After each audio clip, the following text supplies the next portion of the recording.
Everything's gonna be alright. Everything's gonna be alright. Coucou.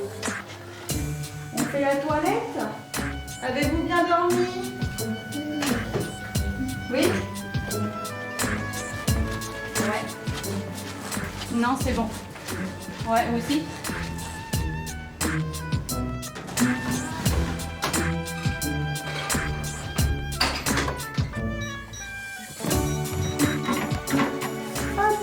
Allez, je fais le visage.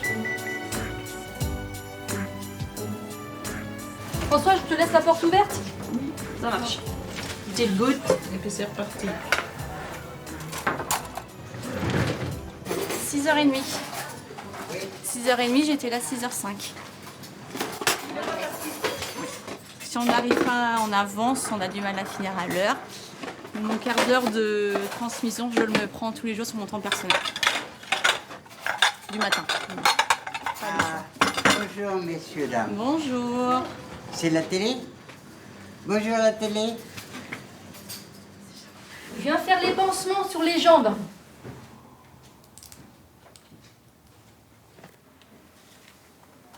Il faut qu'on arrive à se coordonner de façon logique. Parce que oui, on manque de personnel. Voilà Marie-Jo, c'est fini. T'as été? On aimerait bien un peu plus. Justement pour avoir le temps de tout faire. Alors, la spécificité, c'est que comme on n'a pas de personnel soignant, n'est-ce pas, nous faisons avec des faisans-fonctions et donc on a quelques agents qui font faisans-fonction d'aide-soignante. Ok. On a des annonces qui tournent en boucle et on n'a aucune candidature. Et que ce soit sur tous les métiers, hein, parce que là, nous, en fait, ce qui nous manque le plus sont les aides-soignantes, évidemment. Et on a des agents de chance qu'on évoquait tout à l'heure qui basculent dans les soins. Ça c'est vos ongles, ça. Oui, C'est vos mains. oui. On avait une inspection ARS aussi il y a 10 jours. Ils m'ont reproché de ne pas avoir de médecin co non plus. Du coup, on n'a pas de médecin co, mais il n'y en a pas sur le marché. Ils m'ont renvoyé aussi, mais pourquoi vous ne mutualisez pas avec les établissements qui sont à côté? Il n'y a pas un seul établissement à côté qui a un médecin coordonnateur.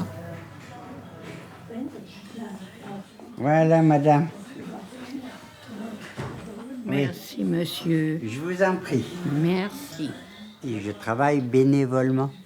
Ils me disent, ils apportent des chariots avec les couteaux, les fourchettes, les assiettes, les bols, les verres et tout, pour que je puisse leur donner à table. En ce moment, c'est plus lourd pour les filles de l'unité.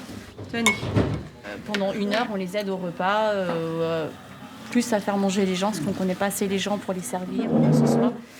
Et c'est le seul temps qu'on peut leur accompagner le midi, le soir, elles sont seules. Oui, top, top, top. Allez. un petit peu, Madame Alice. Quand on fait les plannings, on aime bien donner les récupérations de fériés, les vacances aux aides-soignantes. Elles méritent. Et en fait, eh ben, non, on ne peut pas tout donner. Donc on essaye de faire au mieux, mais c'est décevant, quoi. Et là, on est dans un travail de l'humain où, eh ben, certes, on commence à 6h30, on a des enfants, donc c'est dur à gérer, il faut trouver les nourrices. Les jeunes, ils veulent pas de cette vie-là. Hein. Moi, je pense que c'est ça. Hein. Travailler un week-end sur 2, non. Alors, vous avez des nouvelles photos des petits? Non, parce que je les ai vus. Hop. Les vêtements, je reprends les mêmes qu'hier. Moi, ça fait 2 ans que je suis dans le même étage. Donc oui, ceux on les connaît très bien. D'accord. Il est venu avec les grands-parents aussi? On connaît leurs habitudes, on connaît ce qu'ils aiment, ce qu'ils n'aiment pas. Quand il y a un changement de comportement, on arrive à savoir pourquoi. Voilà, mais bien. Pour eux, c'est aussi une sécurité de... Allez, tout à l'heure. Quand ils nous connaissent, ils peuvent se confier, ils savent qu'on est là, ils nous connaissent, hein, ils connaissent nos caractères. Ils connaissent un peu notre vie des fois aussi. C'est important déjà de bien connaître les résidents, parce que forcément, on reçoit les familles, les plaintes, les réclamations, les petits... Donc si je connais pas le résident, je ne vais pas savoir parler aux familles. Après, il suffit d'écouter les équipes aussi, d'en prendre soin. Parce que si le personnel n'est pas bien, eh ben, il prend pas bien soin des personnes âgées. Est-ce qu'on va regarder si la pâte que j'ai mis hier a bien tenu? Bah oui. Non, bah, ça n'a pas mieux marché que d'habitude. Hein. On est toujours considérés comme des lieux de vie. avec des soins à minima, enfin des soins assez rapides, assez faciles entre guillemets, parce qu'on n'est quand même pas très nombreux pour le nombre de résidents que nous avons.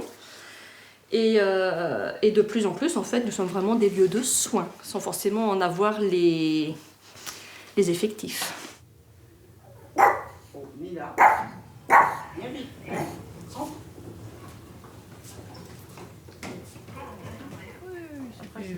L'ascenseur. Si elle appuie sur le bouton de l'ascenseur et qu'elle... On la retrouvera en bas. Hein. C'est ça. C'est ça. On peut aller très loin. Oui.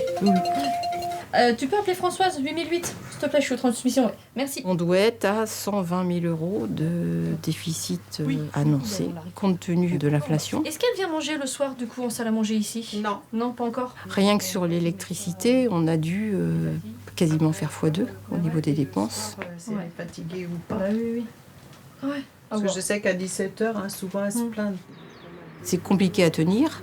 Et puis la grosse partie du déficit correspond aussi en fait au désengagement de l'État. Donc en fonction des situations financières des EHPAD, il y en a certainement qui vont être en cessation de paiement dès 2023. Et ceux qui sont en meilleure santé financière tiennent au maximum 4 à 5 ans, mais pas plus. Everything's gonna be alright. S'il n'y a pas des décisions fortes qui sont prises par le gouvernement, on n'y arrivera pas, on va tous fermer. Donc, et qu'est-ce qu'on va faire de nos personnes âgées? Whoever thought the sun would come crashing down? My life in flames, my tears concrete the pain. We feel the end, the darkest, deepest riverbed. My book of life incomplete without you here. Everything's gonna